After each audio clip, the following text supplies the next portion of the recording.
बिस्मिल्लाहिर्रहमानिर्रहीम अस्सलामु अलैकुम वरहमतुल्लाहि वबरकातुहू। दोस्तों, आप देख रहे हैं इशाअत टीवी यूट्यूब चैनल। अगर आपने हमारी चैनल को अभी तक सब्सक्राइब नहीं किया तो कर लें। आगे बढ़ने से पहले बेल आइकन भी दबा लें ताकि हमारी तरफ से आने वाली वीडियोस की नोटिफिकेशंस आपको हर वक्त मिलती रहे।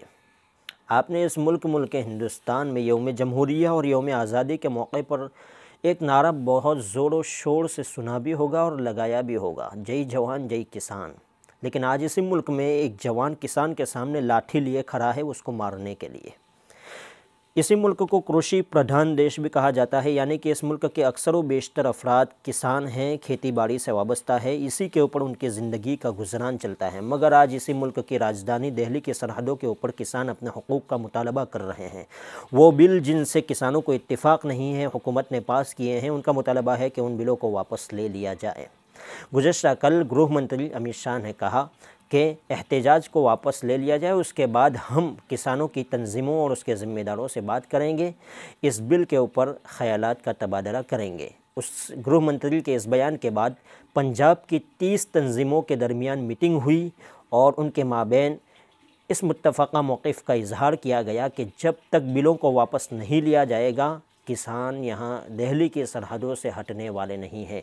दिल्ली की सरहदों से किसानों को उसी वक्त हटाया जाएगा, एहतजाज को उसी वक्त ख़त्म किया जाएगा जब कि हुकूमत अपने बिल को वापस लेगी।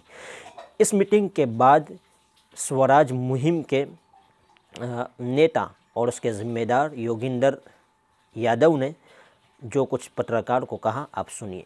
हमारे साथ योगेंद्र यादव जी हैं, उनसे सीधे बात करने की कोशिश करते हैं। यहाँ पर सिंघू बॉर्डर पर यहाँ पर पहुंचे हैं और अभी बातचीत यहाँ पर कर रहे हैं उनसे। सर, मीटिंग क्या खत्म हो गई? जी, पंजाब के 30 संगठनों की मीटिंग अभी समाप्त हुई है।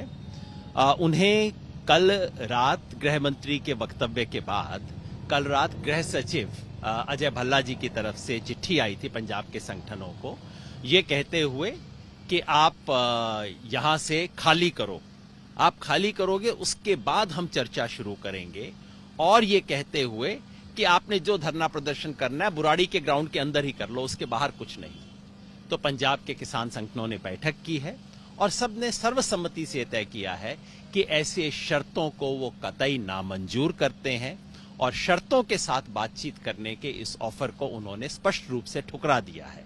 किसान यहीं हैं और यहीं रहेंगे। ये बड़ी बात कही, यानी सिंघू बॉर्डर से किसान जो है वो अब हिलने वाले नहीं है। सरकार शर्त लगा रही है, कह रही है कि तुम हिलो उसके बाद बात करेंगे।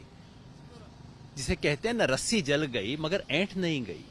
वो सरकार जो पहले कहती थी तुम्हें हरियाणा में घुसने नहीं देंगे, दिल्ली की तरफ नहीं आने देंगे, दिल्ली बॉर्डर तक नहीं आने देंगे, अब भी उसकी ऐंठ है कि शर्तें हम मनाएंगे। जबकि वो किसान जिसने अपनी शक्ति, अपने त्याग, अपने बलिदान से यहां तक पहुंच के दिखाया है, सरकार आज भी उसके सामने झुकने को तैयार नहीं है।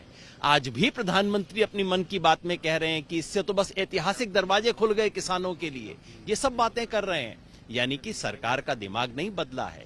ये अगर चर्चा के लिए खुली है तो प्रधानमंत्री आज ऐसी बातें क्यों कर रहे हैं?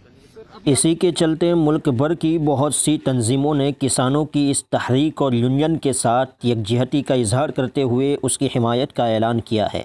चनांचे जमीयत उलमा हिंद के जनरल सेक्रेटरी मौलाना महमूद मदनी की हिदायत पर तंजीम के एक वफ़द आज दिल्ली का बुराड़ी मैदान पहुंचा और वहां मौजूद किसान यूनियन के ज़िम्मेदारों से मुलाकात करके किसानों के साथ यकजहती की और उनके साथ नारे बुलंद किए। वहाँ मौजूद किसानों ने जमीयत उलमा हिंद की हिमायत का इस्तक़बाल किया और वाहे गुरु का नारा भी बुलंद किया।